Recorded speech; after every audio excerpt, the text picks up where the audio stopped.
Welcome back, everybody. It's good to have you back on for another painting. I'm Cindy from Cindy's Art, and today I'm using a 4x6 Arches paper size for me to create a very loose painting.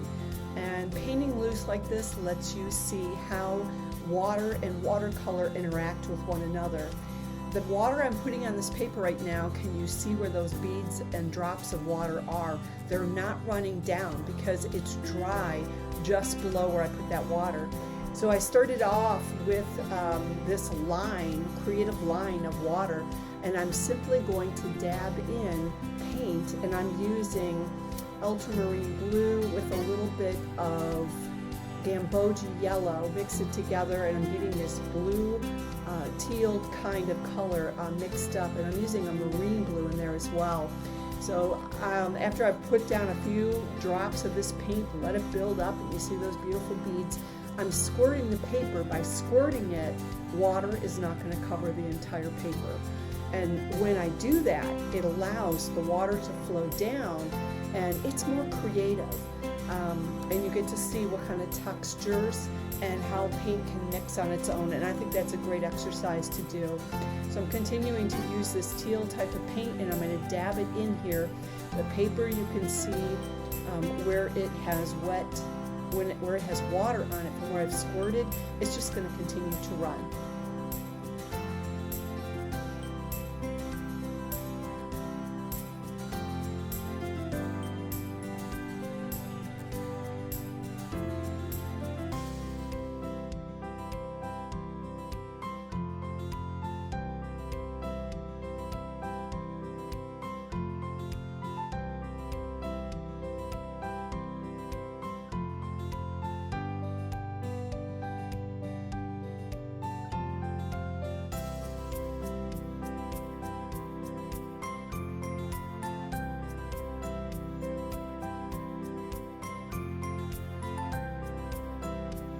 In this area, I have used a sap green, a little bit of leaf green, and then the yellowish tone is a Gamboge yellow, and then I've used some raw umber in here, and I'm letting these colors mix. These colors go well together, so they're going to look awesome.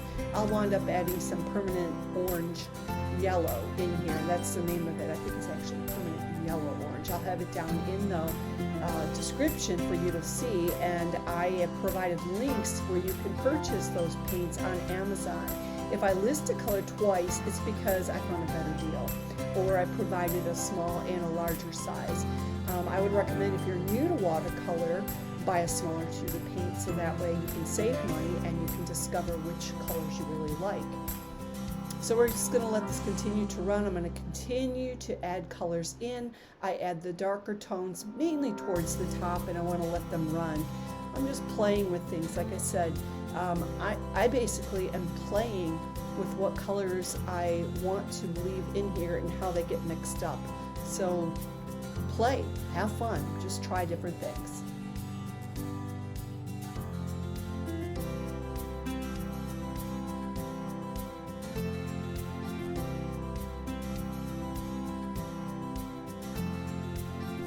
This bottle is called a boiler maker.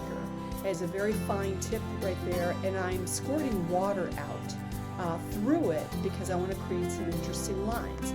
Well, I'm practicing with loose because I actually would need to let the paper dry more for you to be able to see those lines and have it be more distinguished. Another thing that I'm doing right now is taking the tip of this oiler maker, and I am drawing lines on the paper, and that's going to allow paint to seep into those lines, and it's going to create some texture. So personally, I'm going to redo another painting like this so I can try to get these fine creative lines in my watercolor paints when I'm loose painting. Everybody is practicing and mastering. Well, it's the same for me, so I'm not ashamed to do it in front of you and let you see some of my processes. So again, I'm just continuing to play with colors and try different things because I want to see what develops out of it. I don't know what the final picture looks like. I'm having a lot of fun playing with my paints. Make sure you are too.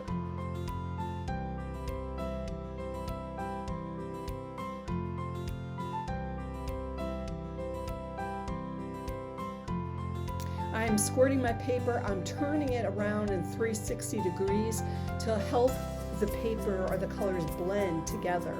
I really like what I've achieved here.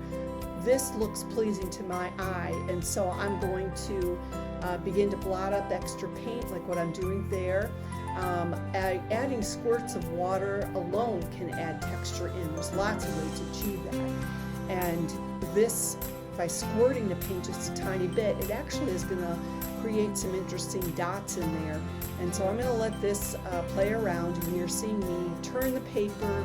That helps it blend. I might turn it around in a circle, which allows the paint to stay pretty much where it's at, but it softly blends. I really like that. So I'm going to start moving on to the sky here in a minute, and before I do that, I'm going to grab a smaller brush and I'm going to stroke up some of the grass upward. So I'm taking the paint that's already there. This area is already very wet. I'm letting it dry, but I'm pulling up that paint just a little bit to help create these blades of grass. For the sky, I'm dabbing a little bit of water in there, but I'm not putting water all over the paper. I'm just haphazardly throwing it on there. And then I'm dotting in the sky just a few drops, and this is a Verititer blue and a little bit of teal in there as well. The sky, when it's up top of a paper, it's going to be darker. As it moves down towards the horizon line, it gets softer, very, very soft.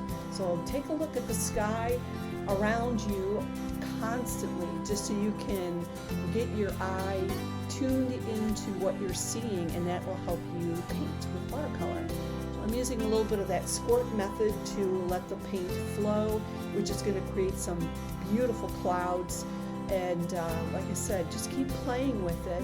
I'll add a little bit extra touches of blue if I want to make it darker, but I reach a point where I'm pleased with what I'm seeing, and I'll stop.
Coming to the end of this first layer of paint, and I'm dabbing on a few salt crystals onto the painting, just a little bit. Use table salt if you want.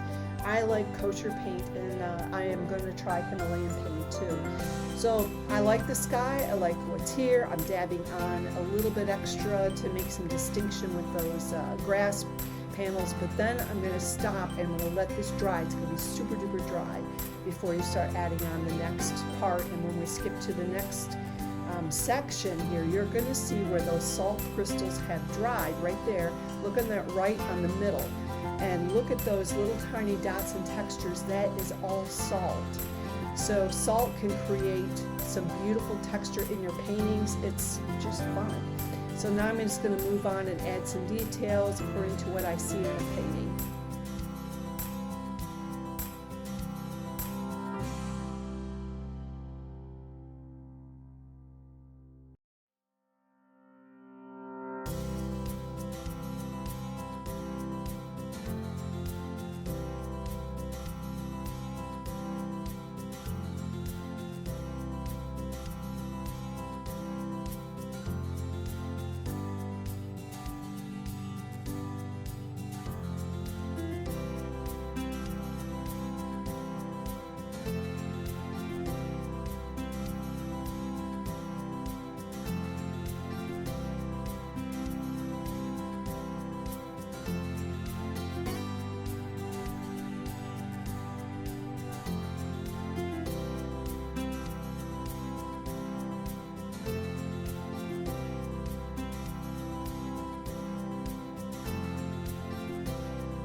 To keep the painting loose and creative, I am adding some dots in here. Now if I just use straight green and I splattered those dots onto this picture, you're not going to see them. So on the left hand side of the screen you can see this little porcelain palette that I've got white in. That's white gouache, and gouache will show over top of anything. So I mixed a little bit of my green with that gouache and then I splattered it on. So right now I'm playing with some browns in there, some burnt umbers, and I'm I'm splattering those on, doing a little bit of white and the greens, and then we'll go forward.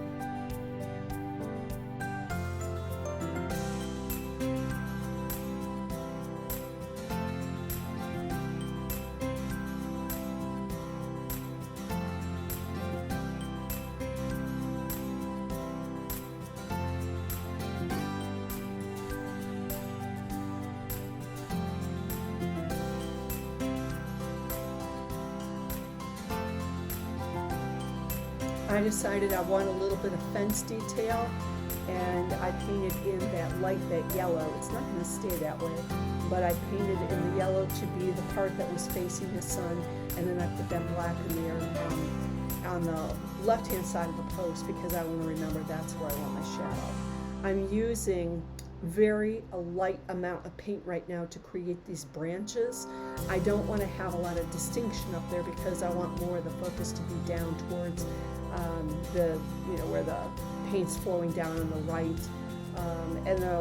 Where you see all the salt textures that are on the mid-right side, I'm going to turn those into flowers and maybe a few others as well. So I'm just dabbing in some branches, just mishmash, and then as I move on, I will wind up creating more of the fence. Right now I just wanted my lights, and I wanted to do a little bit of structure so I could see where things are going to be placed.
I'm finishing this painting off just really simply and easily by adding in some more detail around the post, and I wound up getting out a black Mincho pen to draw a little bit more detail.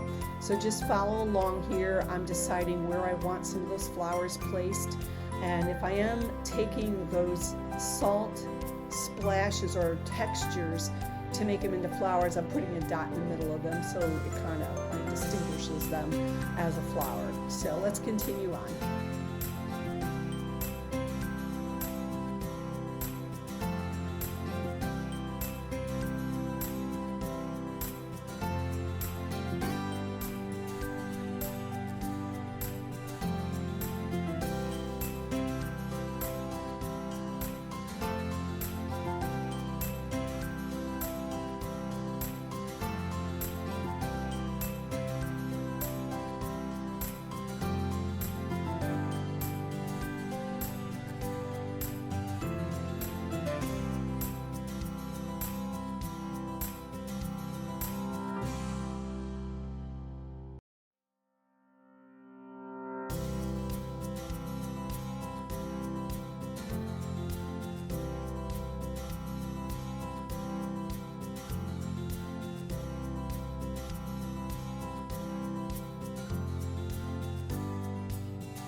think this developed pretty well.